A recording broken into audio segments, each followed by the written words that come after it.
The wagon wheel was split at the rim, splintered and useless, sunken deep into a rut of hard, red earth. The dust on the road had long since settled, but not because the wind had died down. It was only tired of carrying stories no one wanted to hear. Above, the sky hung dull and pale, a white heat pressing down so heavy it seemed to mute even the cries of the youngest child, whose lips cracked each time she tried to cry. Josephine Reed stood beside the broken wagon, her back to the horizon, her face turned toward nothing.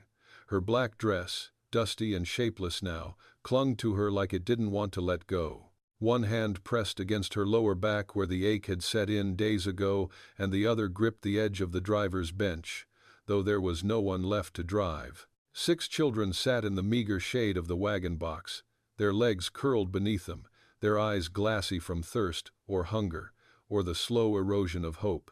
She had not spoken in hours. There was nothing to say. It had been a month since Daniel's body was lowered into the ground, near a church that was already losing its paint. A month since the oldest boy, Henry, had promised he could drive the team well enough to get them to Montana.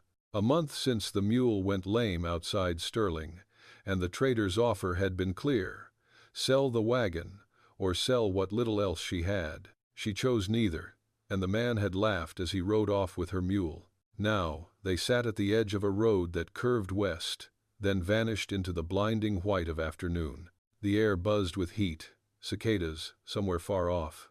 The sharp smell of pitch from the split wheel, dust on the tongue, like punishment. She swayed slightly on her feet and closed her eyes. If she opened them again and saw nothing new, she wasn't sure what she'd do. Then came the sound. Not thunder, not wind, hoofbeats. Slow, deliberate. Not hurried, but steady, like someone with no destination, just direction. When she opened her eyes, the rider was already close. He sat easy in the saddle, though the horse was wide-chested and high-spirited, the kind that only answered to a sure hand. His hat shaded most of his face, but she saw the beard, dusty red, a rifle strapped to his saddle horn. Saddlebags, worn but full. He reined in without speaking, took the scene in with a quiet that didn't feel like judgment, just the silence of someone who had seen worse and was waiting to see if this was worse still. Josephine blinked against the sun. The man nodded once, low and slow. "You need help?" he asked. His voice was low, scratchy, not cruel, just used to being alone. She didn't answer. Her mouth was too dry. One of the children coughed behind her. He looked past her to the wagon. Counted them, maybe. Or just measured what it would take. "Get in," he said. That was all. Like it was nothing. Like it was a simple thing to climb into a stranger's world and leave everything else behind. Josephine stared at him. Her legs trembled beneath her dress. The man dismounted and walked toward the wagon. He didn't reach for her, didn't ask again. Instead, he crouched beside the oldest boy and offered a tin flask. Henry looked at his mother. She nodded, barely.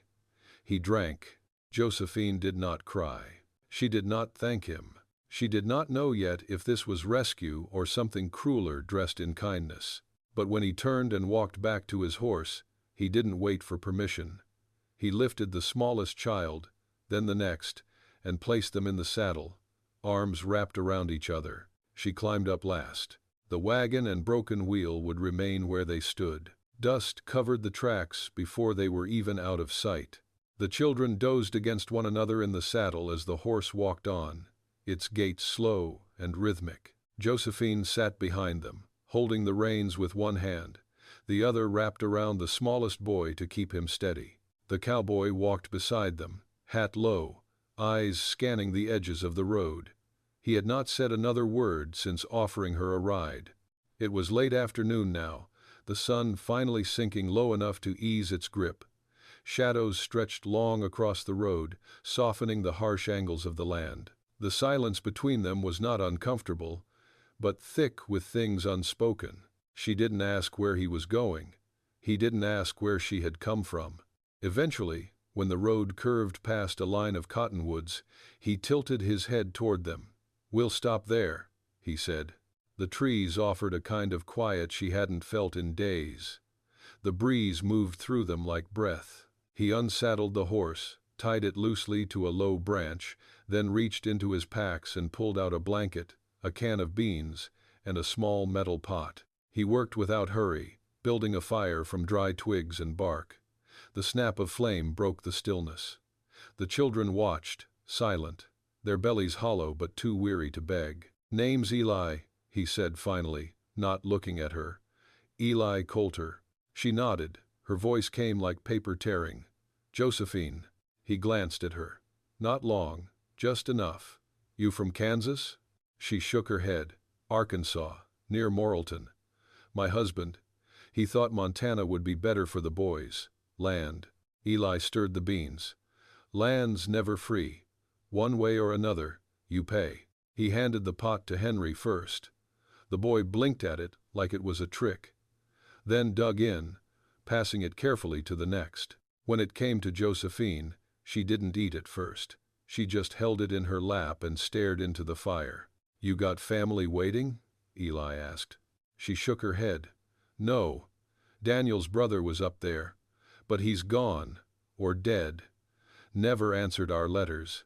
The fire cracked. A wind passed through the trees, and with it came a faint scent of water, maybe a creek nearby. She suddenly missed the sound of it. Running water, cool against the heat that had lived in her skin for weeks. "I can take you as far as Red Butte," Eli said. "From there, you might find a boarding house, or a rail." She nodded. That was enough for now. "You married?" she asked, surprising herself. Eli didn't answer right away. He scraped the last of the beans from the pot, cleaned it with a strip of cloth. "Was," he said, "long time ago." She didn't ask more. The children lay curled under the blanket he had brought out, their heads pressed together like animals in winter. Josephine sat with her back to a tree and pulled her knees close. She watched Eli feed the fire one last time before settling down on the other side of it. His hat pulled over his eyes. He kept his boots on, kept his rifle close. The moon rose like a slow whisper, silvering the tops of the cottonwoods. For the first time in weeks, she did not sleep with one eye open. If you've ever stood at the edge of despair, subscribe and see how the road bends toward light. They rode through the next day in silence, save for the children's murmurs and the sounds of the land crows calling above the sage, the creak of leather, the groan of an old wheel Eli had rigged to a travois he built from branches. He lashed it to the back of the horse, dragging their few things behind. It was rough, but it worked, and Josephine found herself watching his hands more than she meant to. They were worn and wide-knuckled, careful. The hands of a man who did things right the first time, not for pride, but because he'd lived long enough to know the cost of mistakes. They stopped just past noon beneath a shelf of rock, where the land rose into low hills. The heat pulsed off the ground in waves. Eli knelt beside a patch of scrub and dug with his hands until he hit stone, then kept going. After a while, water welled up, faint and murky but real. The children drank with cupped hands, then lay down in the shade like pups in a den. Josephine sat on a flat stone, arms crossed, sleeves rolled to the elbow. Her skin was darker than it had been, burned and tight across her forearms.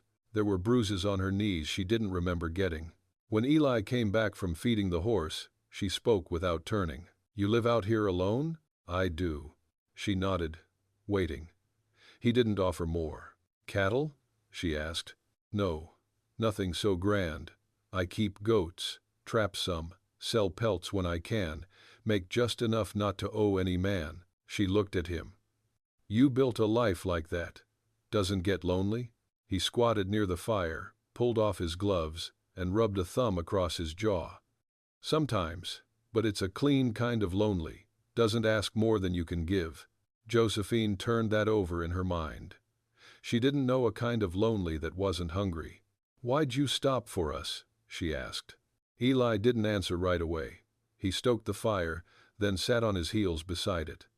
Finally, he said, "'Cause someone once stopped for me." There was a weight behind it she didn't press on. Instead, she said, My boy Henry, he's the oldest, 12, near 13. He's smart, the kind that watches before he acts. Eli glanced at the boy, who was drawing lines in the dirt with a stick, his back stiff, his eyes flicking to the adults now and then. He's got worry in him already, Eli said. So do I. They shared the fire again that night. Eli cooked salt, pork, and cornmeal into a kind of cake, and the children ate like it was a feast. After, Josephine helped wash the pot with sand and water, her fingers raw, nails broken low. He handed her a second blanket without a word. I don't know how to get them there, she said quietly, when the children were asleep. To anything better. I've been trying, but it's like the world just keeps closing. Eli sat back, hat resting on one knee. His voice was soft. You don't get there all at once, you just don't stop moving. The fire was low now. The air was cooler, the sky thick with stars. She didn't cry, though the ache in her chest loosened a little, as if something inside had been heard. She looked across the fire at him. Thank you, she said. Eli tipped his head, and the silence after held something warmer than words. By the time they reached Red Butte, the sun had taken on that dull orange hue that came before frost. The land flattened out again, yellow grass stretching far and wide, stitched by fences that leaned like old men. Smoke rose from chimneys in the distance, faint threads in the still air. It wasn't much of a town. A few buildings, most of them wood gone gray. One church, one store. A rail stop that looked like it had been dropped in the wrong century, and no one bothered to fix it. Josephine stood at the edge of it with Eli beside her. The children clung to her skirt and looked up with suspicion. A dog barked somewhere down the lane. No one greeted them. Eli didn't move to leave. Not yet. He watched her carefully, one hand resting on the saddle horn. You could take a room, he said. Lady runs, the boarding house is fair. Might even let you trade work for a month's stay. Josephine nodded. She had no money, but she could scrub floors, hang linens, cook when needed. And after that? She asked. Eli looked down the street, toward the horizon that curved off into nothing again. There's a place I got, few miles west, small, got a roof, clean water, and quiet. You could come with. She turned slowly, looking up at him. His face was unreadable. I don't mean nothing by it, he said. Ain't asking for more than help. You could bring the children, stay a few weeks, decide for yourself. She searched his eyes for a catch. There was none. Why? She asked. He looked down at his boots, then out toward the hills. 'Cause sometimes folks need more than a ride, and you've done more than most just to survive. Josephine didn't answer right away. The wind picked up, and the children leaned against her like saplings against a barn wall. Inside, something was breaking open. Not a wound, not this time. A space, a question. What's the land like? She asked. Dry, Eli said, but honest. She looked once more at the town, the tired boards, the pale sky. Then she looked at the man who had carried her out of the dirt and into the unknown, and something passed between them. Not love, not yet, but the bare roots of it. She reached for her oldest boy's hand. All right, she said, we'll come. They left the town behind before nightfall, riding west again. No one waved goodbye. No one asked their names. But the land waited, and for the first time in months, she felt the weight in her chest shift, not disappear, but change shape. Like maybe there was still time. The cabin sat low in a fold of land, tucked between cottonwoods and rock. It wasn't much, one room, a lean-to on the side, a crooked porch that groaned underfoot, but it stood firm, and the door didn't stick. The windows held glass, and there was a stove inside, its pipe angled like a broken finger toward the sky. Josephine took it all in without a word. The children were quiet too, as if the stillness of the place asked for reverence. She ran a hand over the doorframe, feeling the grain, the nails, the carefulness of it. Nothing fancy, but nothing careless either. Eli opened the door, stepped inside, then paused to let her enter first. There was a cot in one corner, a table in the center, 2 chairs. Hooks on the wall held tools and coats. A shelf held a row of books, their spines cracked from reading. "You built this?" she asked. He nodded. "Took a couple years, in pieces. Hauled the wood myself. Didn't always know what I was doing." She stepped inside. The air smelled like pine and ash. It was warm. "Place like this," she said, "feels like it remembers things." It does. The children moved in slowly, touching nothing. Eli crouched by the stove, opened the firebox, and fed it small sticks. Josephine unpacked what little they had: blankets, worn clothes, a tin plate with a dent in it. The next days came quiet, but full. Eli showed Henry how to trap rabbits. He taught the younger ones how to mend torn seams with sinew and thread. Josephine scrubbed the floor on her hands and knees, not because it needed it, but because she needed to.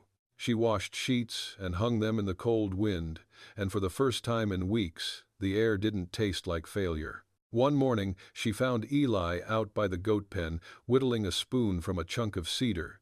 His dog, an old mutt with a limp, lay nearby in the frost.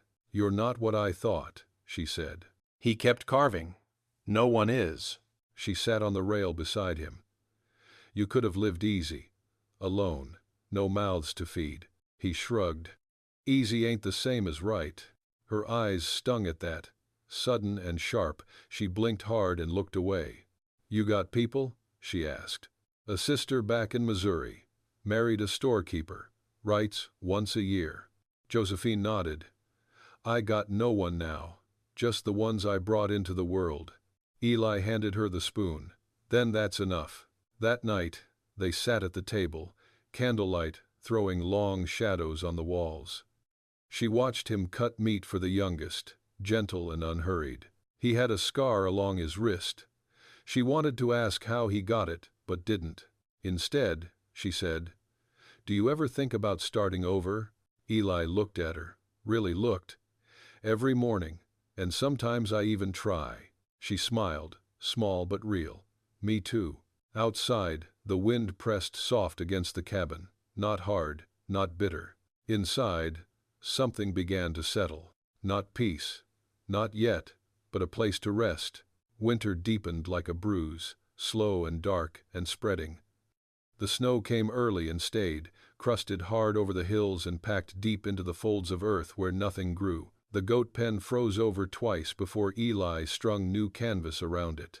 Inside the cabin, breath hung in the air at dawn until the stove burned hot enough to chase it off. Still, they made do. Eli hunted. Josephine mended and stretched what they had. The children grew quieter, more watchful, less like they were waiting to be taken somewhere, more like they had arrived. In the evenings, after supper and chores, they'd sit around the fire. Sometimes Eli would read aloud from a Bible with pages thin as onion skin, his voice low and even. Other times, he said nothing at all, just carved, or polished his rifle, or stared into the flames like they held old memories he hadn't yet made peace with. Josephine began to notice things. The way his voice softened when he spoke to the little ones. The way he left extra wood inside by the stove when he went out early, even though he never mentioned it. The way his eyes watched her hands when she braided her hair, as if something about the gesture meant more than he could say. One night, she caught him standing just outside the cabin, coat unbuttoned, hat in his hand. Snow fell around him like feathers. "You all right?" she asked. He turned toward her, startled. Nodded once. "Just thinking," he said. About how a man can get used to silence so long he forgets what it's like to hear someone laugh." Josephine stepped outside beside him, arms wrapped around herself. "Did you used to laugh much?" she asked. "A while back. With her, my wife." He hesitated. "Her name was May. What happened? Fever took her. And the baby. Same week." His breath clouded in the cold. "I stayed after they went. Couldn't bring myself to leave what we built." She nodded slowly. "I stayed too long with mine, in places that were already gone." He looked at her then, eyes softer than they'd been in daylight. "You ever think of leaving?" he asked. "I used to. Now I just think of staying." They stood there a long while, side by side, the cold forgotten for the moment. When they came in, Eli banked the fire and lit the small lamp near the table. The children were asleep, curled like kittens beneath shared quilts. Josephine reached for her shawl, then paused. "I'm not afraid of you," she said. "You shouldn't be." "I'm not." He met her gaze. "And I won't ever give you reason to be."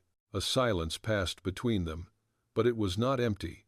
It held weight, like earth before planting.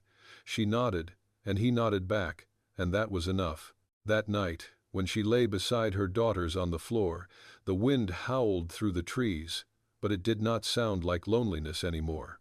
It sounded like something trying to hold. In late February, the thaw came sudden, cracking ice in the riverbeds and peeling the snow back from the hills like a scab lifting from skin. The ground turned to mud, thick and full of memory, and the first green blades pushed up through the rot of winter. The goats birthed early that year, 2 stillborn, 1 healthy, and Eli buried the dead ones himself, quiet and without comment. Josephine began tending a patch of soil near the porch, breaking it apart with a rusted spade, hands raw, knuckles split. She moved with purpose, not just to grow food, but to remind herself she still could. In the dirt she felt the old ache of her body. The long, thin line of survival stretched taut between her spine and her jaw. Eli watched her sometimes from the pen, not with hunger, not with pity, just with the steady look of someone who knew what it meant to keep going. They spoke more now. Little things at first. Weather, fence mending, the rhythm of chores. Then about books, about names they liked, about the way people disappear and come back in dreams. One evening, after the children had gone to bed, Josephine stood by the fire, rubbing liniment into her hands. Eli sat at the table, boots off, thumbing through an old almanac. "You ever want more?" she asked. He looked up. "More what?" "More than this. Land, a proper house, a name on something that can't be taken." He leaned back. "I used to. Thought if I had enough, I wouldn't feel the holes anymore. Turns out the holes stay. You just learn how to plant around them." She turned that over in her head. What if planting's not enough? Eli didn't answer at first. Then he stood, slow and quiet, and walked to where she stood. He didn't touch her, just stood close enough that she could feel the heat off his skin, the solidness of him. "Then we find something worth building, together." Her eyes met his. There was no rush in them, no demand, just a steady offer. "You asking me?" she said, barely above a whisper. "I'm telling you I've already started." She let out a breath she hadn't known she was holding, turned her hand over in his. His thumb brushed across the heel of her palm, and she flinched not from pain, but from how gently it felt. Later that night, when she lay on her cot and listened to the sound of the wind outside, she didn't feel afraid of the silence anymore. It wasn't empty now. It was waiting. By March, the house began to change. Not in structure, Eli's hands had already shaped the logs with care years before, but in the way it held sound. Laughter returned, quiet and surprised at first, then stronger, like a stream that had been dammed too long. The children ran freer now. Their limbs had filled out. Their eyes no longer darted to the door every time it creaked. They knew where they were, and they knew it held. Josephine rose before the sun each morning, pressing dough by lamplight, her hands no longer trembling from hunger but steady with habit. She sang sometimes, softly, songs her mother used to hum when the world was too heavy. Eli would pause in his work when he heard her, not because he needed to, but because the sound seemed to do something to the air, lift it, warm it, clear it. She found herself watching him too, the way he spoke to the animals like they were neighbors, the way he never raised his voice unless danger was near, the way he carved his name into the handles of the tools he built, not out of pride, but so the land would remember who had tried. One afternoon, after hanging laundry, Josephine found Eli in the back pasture, struggling to pull a broken fence post from the thawed earth. She walked over, took the shovel from his hand, and stepped in beside him. They worked side by side, boots sinking in the muck, breath steaming in the cold air. When the post finally gave, Eli stumbled back, muddy to the knees. He looked at her and smiled wide and open, the kind of smile he hadn't used in years. She couldn't help it. She laughed, loud, bright, head thrown back. He looked at her like she was light itself. "Been a long time since I heard that," he said. She wiped her face with her sleeve. "I forgot how it sounded." They stood there in the cold, the earth broken and the sun slipping behind the ridge, and for a moment neither one moved. Then Eli reached out, slow and sure, and took her hand in his. It wasn't a question. It wasn't a promise. It was a beginning. That night, after the children slept, she joined him on the porch, wrapped in a blanket. The stars were sharp, the air clean. He held a cup of coffee. She held silence. "I'm thinking of building a second room," he said. "Might take time." She nodded. "Everything good does." He looked over at her. "I never asked you. What do you want, Joe?" She didn't answer right away. Then, "I want to stop surviving. I want to start living." Eli reached into his coat and pulled something small from his pocket. A ring, not gold, not store-bought, made of wood, carved and sanded smooth, a knot of red cedar worked into a band. "I made this for her once. May. Before I had money for metal. She wore it even after I got her a better one." Josephine's breath caught. "I kept it, not because I couldn't let go," he said, "but because I wanted to remember what it felt like, loving someone who made the world make sense again." He placed it in her palm. "I'd like you to have it, not to forget her, but to remember you." Her fingers closed around it. Her voice broke, soft and steady. "Then yes." No ceremony followed, no vows spoken loud. But in that cold, bright silence, under stars older than memory, something sacred passed between them. A joining, a choosing, a home. The thaw gave way to spring, full and relentless. Grass pushed high, green as hope. The creek behind the cabin ran fast and clear, cutting through the land like a fresh vein. Eli built the second room with his own hands, driving nails with a rhythm that steadied the days. Josephine helped when she could, measuring, sawing, holding beams as he set them into place. She learned the weight of things, how to brace a wall against wind, how to read a storm from the shape of the sky. They shared the bed now, not out of hunger or need or loneliness, but because it felt right, like shelter after a long walk. Some nights they didn't speak, just lay with their backs touching, the quiet between them soft and full. Other nights, she traced the lines of his ribs with her fingers and felt the heat of him deep in her chest. When she dreamed now, it wasn't of the past chasing her, but of the children running through tall grass, wild and laughing, their voices like bells. Eli made a cradle in April, carving the slats by firelight.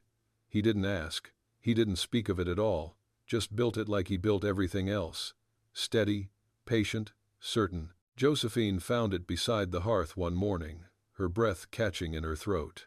"I don't know if I can again," she whispered. Eli only nodded. "But if you do."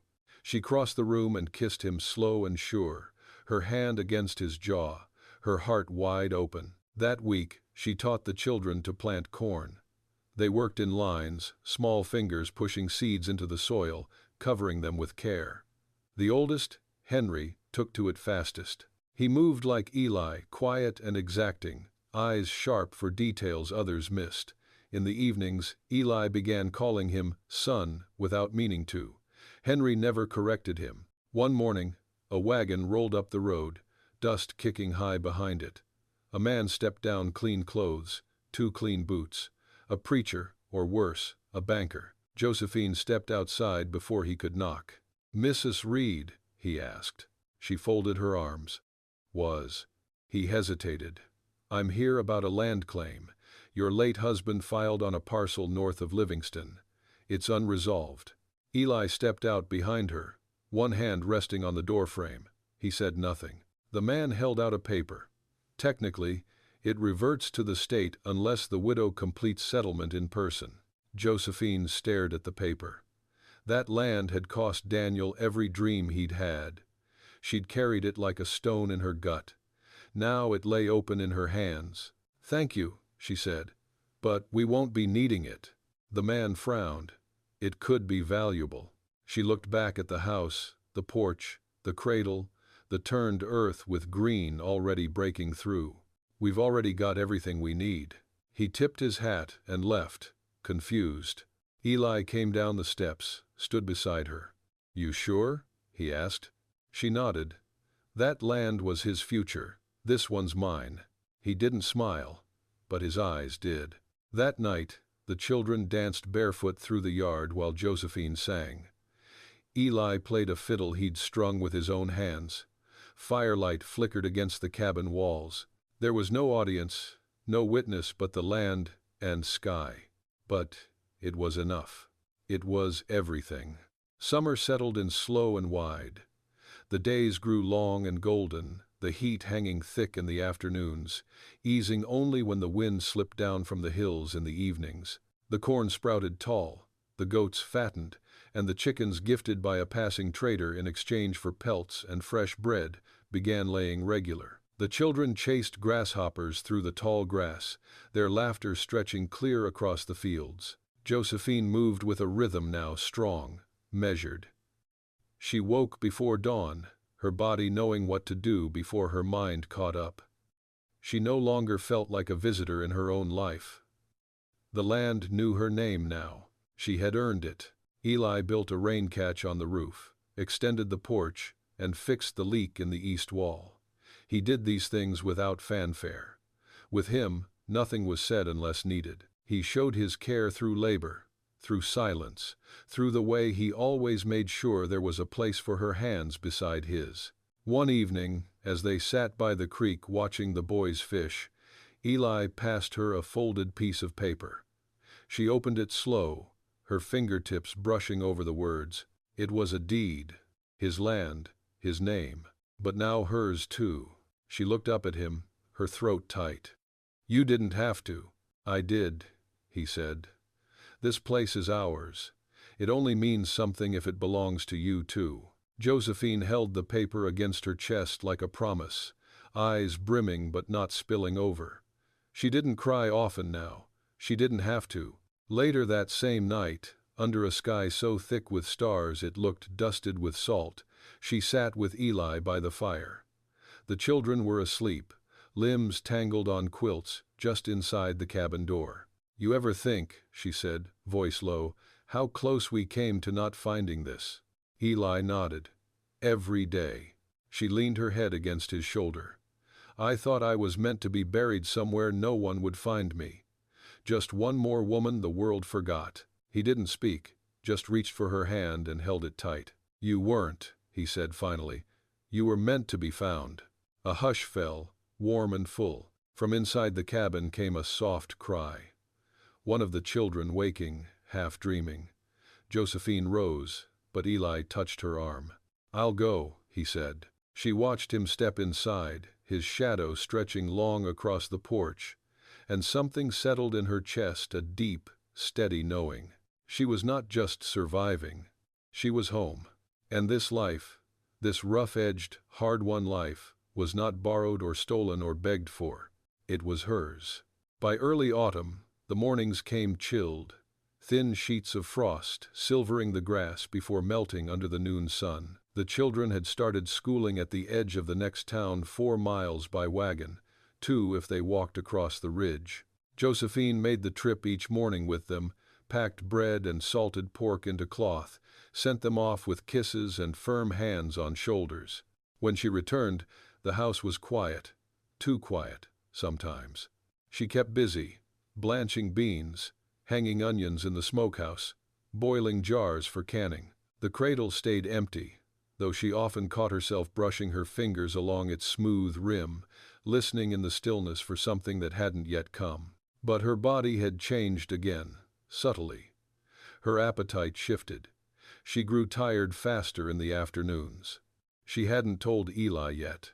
Not until she was sure. That evening, as she sat on the porch with a pot of peas in her lap, Eli came in from the field, sleeves rolled, shirt damp at the collar. He washed his hands at the barrel, dried them on his pants, then came and sat beside her. They didn't speak for a while, just the click of pea pods opening, the soft breeze in the cottonwoods. Then she said it, quiet and flat, like a truth too heavy to dress in softness. "I think I'm carrying again." Eli didn't move, didn't smile, just let out a long breath. "You sure?" "Not yet, but I've been here before. My body's remembering." He looked out at the fields. "All right." That was all he said. But his hand came to rest gently on her thigh. It stayed there, warm and steady, as she kept shelling peas. He didn't ask what she wanted to do, didn't press, he just stayed. Later, after the children were in bed and the fire was low, he stood by the door, his back to her. "I never thought I'd get another chance at this," he said. She crossed the room, wrapped her arms around his waist, laid her cheek against his back. "Neither did I." He turned, held her face in both hands. His eyes were damp, but not broken. "Whatever comes," he said, "we take it together." She nodded against him. "No more being left beside the road." "No," he whispered. "Never again." Outside, the first leaves had begun to turn. The land was shifting, preparing. So were they. The child came in the early morning, as a storm moved in slow from the west. Thick gray clouds dragged low over the ridge, the air dense and waiting. Josephine labored in the small back room Eli had built, with his own hands, its walls strong, its windows clear. The girls were sent to the neighbors. Henry stayed near, hauling water, chopping kindling, quiet and pale but steady. Eli did not leave her side. He wiped her brow with a damp cloth, spoke little. His hands were rough but careful, steady even when hers trembled.